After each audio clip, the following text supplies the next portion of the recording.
Le discours dominant en agronomie, c'est qu'une matière carbonée brute, ça ne peut pas apporter de la fertilité à un sol. Et en jardinage, d'ailleurs, c'est pareil. On dit toujours qu'il ne faut pas apporter de matière brute sur un sol, que ça va créer une fin d'azote, etc., etc. Et il y a beaucoup de chercheurs qui pensent que c'est pas possible d'augmenter la fertilité d'un champ en apportant des matières avec un C sur N élevé, c'est-à-dire avec beaucoup de carbone dans une matière brute. Et nous, par expérience, on trouve que c'est absolument faux et je vais essayer d'en faire la démonstration.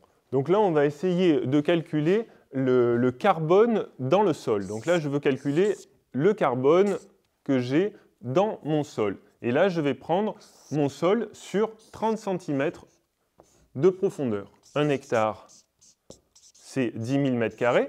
1 m² avec 30 cm de profondeur, ça me fait 300 litres. Ça veut dire que sur 1 hectare, mon volume de sol sur 1 hectare et 30 cm, ça me fait 3000 m3. Et la densité du sol de mon sol, là on a fait des analyses de sol, c'est 1,3. Et si je multiplie par ça, c'est le poids de mes 30 cm de sol sur 1 hectare. Un point de matière organique à l'hectare sur 30 cm, ça fait 39 tonnes. Une hypothèse, dans la matière organique, il y a 58% de carbone. C'est les chiffres qu'on trouve, c'est tout à fait plausible. Et donc, si je multiplie ça par ça, eh ben, ça va faire que je vais avoir 22,8 tonnes de carbone pur à l'hectare. Ça, c'est corroboré avec le fait qu'en grande culture, souvent, on a à peu près 40 tonnes de carbone dans les sols pour des taux de matière organique d'à peu près 2%. Et en prairie, on va avoir à peu près 4% de matière organique dans les sols. Et quand on fait des analyses, on a à peu près 80 tonnes de carbone dans les sols, quand on prend évidemment que l'horizon jusqu'à 30 cm. Donc là, ça c'est ce qu'on a calculé. Et donc là, on va prendre une hypothèse un peu plus basse pour se laisser toujours une marge d'erreur qui nous fait que, on va dire que dans un point de matière organique à l'hectare, on va avoir l'équivalent de 20 tonnes de carbone pur. Donc là, nous, sur une parcelle qui est la petite Noirée, quand on est arrivé, en 2010, on a fait des analyses et on avait 1,4 de matière organique. On a refait des analyses un petit peu plus tard, là, c'est-à-dire il y a 6 mois, et on était à 8,8 de MO, ce qui fait une différence, un gain de 7,4%. Si dans un point de matière organique, je stocke 20 tonnes de carbone pur, et je vais pouvoir et là que j'ai gagné 7,4 points, je multiplie par 20, et ça c'est la quantité de, ça fait 148 tonnes de carbone pur que j'ai séquestré dans mon hectare, sur les 30 cm de sol. Donc là, quand on stocke du carbone dans le sol, on peut le transposer en équivalent CO2. Donc il faut voir que finalement le CO2, finalement le carbone ça pèse 12, le 2 oxygènes ça pèse 16, donc en fait ça fait un coefficient de 3,66. Donc si je multiplie 148 par 3,76, donc ça c'est juste pour montrer que finalement sur cette parcelle, avec les pratiques qu'on a eues de maraîchage sur sol vivant et d'agroécologie, on a stocké l'équivalent de 540 tonnes de CO2. Donc là, en 2020, quand on a fait les analyses de sol et qu'on a eu 8,8 de matière organique, il y avait cette matière organique, elle avait un rapport C sur N de 11,8. C'est-à-dire que dans cette matière organique, il y avait 11,8 fois plus de carbone que d'azote dans la matière. On peut se poser la question, combien je vais avoir d'azote dans un point de matière organique? Alors là, on va faire des petits calculs. Donc là, j'ai pris mon hypothèse basse. Dans un point de matière organique, j'ai 20 tonnes de carbone. Alors, on va tourner la page parce que là... Alors, C sur N égale 11,8. On sait que la masse atomique du carbone, c'est 12. Et la masse atomique de l'azote, c'est 14. Donc on va essayer de résoudre cette équation. Donc là, le carbone, c'est 12. Donc 12C égale 11,8 fois 14n, ce qui équivaut à 12. Là, le 20, c'est notre hypothèse qu'on avait calculée avant, que dans un point de matière organique, il y avait 20 tonnes de C. Donc le C, je le remplace par 20. Et là, si je fais la multiplication, ça me fait 165,2 n. Donc n égale à 1,400. Ça, c'est des tonnes. Ce qui fait, si on fait en kilos, ça fait 1452 kg d'azote. Dans chaque point de matière organique de mon sol, je vais avoir 1452 kg d'azote qui compose cette matière organique. Donc si j'ai gagné 7,4 points de matière organique, eh bien, on va pouvoir multiplier par ça, par l'azote, et ça va faire qu'on a séquestré 10 750 unités d'azote ou kilos d'azote sur ma parcelle de 1 hectare sur 30 cm. Qu'est-ce qu'on a apporté, nous, dans nos pratiques? Le seul intrant qui a été, ça a été des camions de broyat. Donc un camion de broyat, ça fait à peu près 10 tonnes. Mais en fait, quand on regarde le taux d'humidité des broyats, il y a à peu près 50% d'humidité. Donc en fait, ça fait 5 tonnes de matière sèche, ce qui équivaut à peu près à 2 tonnes, 2,5 tonnes de carbone.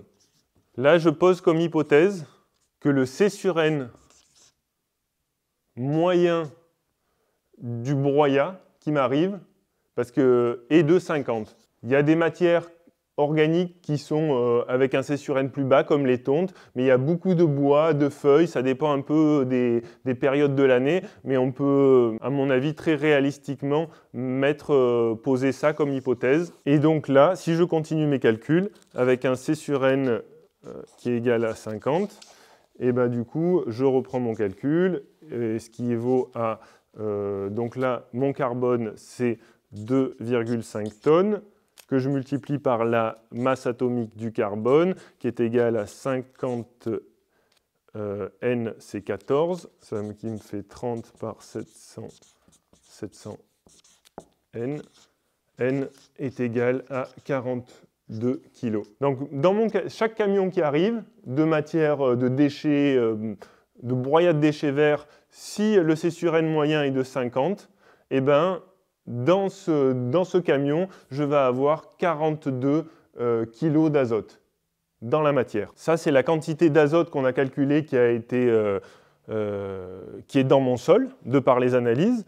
Si l'azote elle sera arrivée que par les camions, eh ben, ça veut dire qu'on va diviser par la quantité d'azote qui est apportée par chaque camion. Donc là, ça fait 255 camions. Moi, j'ai regardé un petit peu les factures en fait, parce que à chaque fois que le broyat de déchets verts, il est gratuit pour moi en départ de déchetterie, mais finalement, je paye le transport. Donc j'ai exactement tout le nombre de camions que j'ai fait rentrer depuis le début. Et donc là, j'en étais à 177 camions.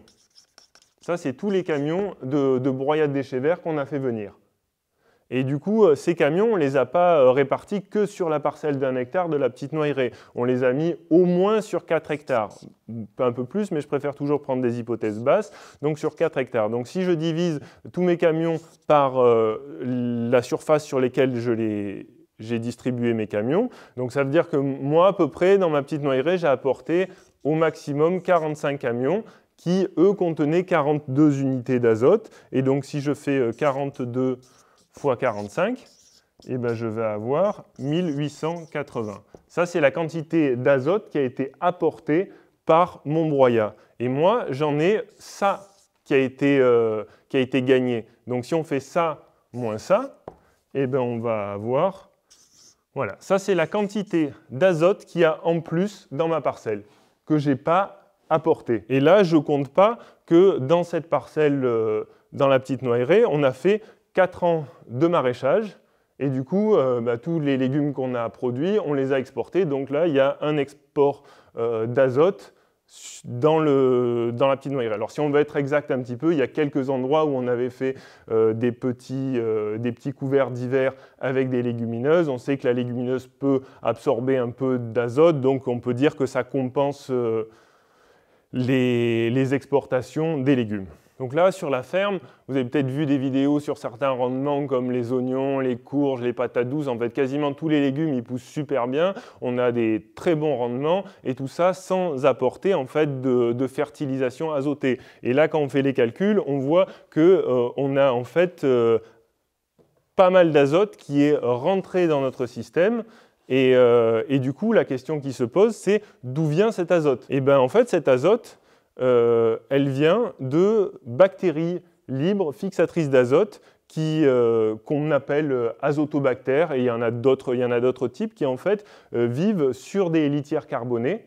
C'est-à-dire que quand je mets mon broyat de déchets verts en surface, sur mon sol, il va avoir ces bactéries qui vont arriver sur le broyat, qui vont manger cette matière carbonée et qui vont, parce que l'air est composé à 78% d'azote, donc elles respirent et elles vont au final sécréter de l'azote et du coup apporter de l'azote dans les systèmes. Et c'est ça qui est absolument pas pris en compte dans tous les calculs sur l'azote et les bilans humiques en fait. Donc les bactéries, elles mangent du carbone, elles sécrètent de l'azote. Et en fait, tout ça, c'est possible que si on a des mulches en surface. Et ça, c'est exactement nos conditions de culture à la ferme, parce qu'on fait du MSV, c'est-à-dire qu'on ne travaille plus les sols, on met des mulches de matière organique, et donc là, on peut avoir des azotobactères et d'autres bactéries qui font le boulot et qui, du coup, piègent de l'azote atmosphérique. Et du coup, en fait, sur les stations de recherche, par exemple de l'INRA, les dispositifs de culture sont toujours des sols travaillés avec apport ou d'engrais ou de compost, mais jamais avec des matières brutes carbonées, avec des litières en surface.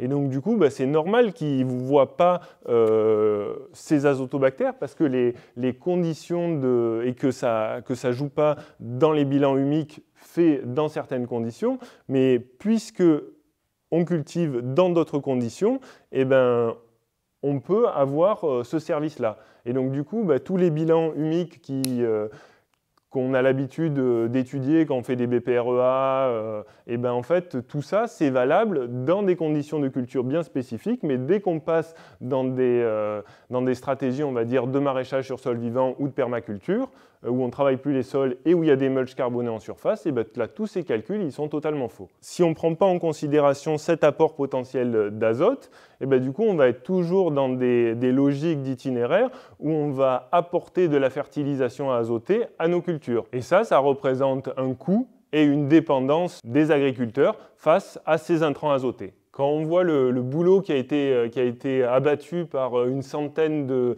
maraîchers, chercheurs, paysans engagés qui ont essayé de trouver des solutions aux problématiques qu'on avait en maraîchage, et tout ça sans un rond, et en 10 ans, on voit qu'on a réussi à révolutionner les pratiques du maraîchage en France. Et quand on voit les moyens qu'a l'INRA, on aimerait vraiment que l'INRA se mette au service des paysans qui essaient de voir vraiment nos problématiques pour essayer de trouver des solutions et vraiment de nous aider. Moi, personnellement, j'aimerais bien avoir des informations sur, par exemple, si je plante un couvert, de savoir qu'est-ce qui va se passer au niveau du sol, quels vont être les exudats de ce couvert dans les modifications physico-chimiques de mon sol pour créer dans les conditions de culture idéales pour ma prochaine culture. Et là, on n'a aucune donnée dans ce domaine-là. Donc là, ce qui est incroyable, c'est qu'avec mes 2 analyses de sol, mes 3 calculs, finalement, j'arrive à démontrer qu'une matière carbonée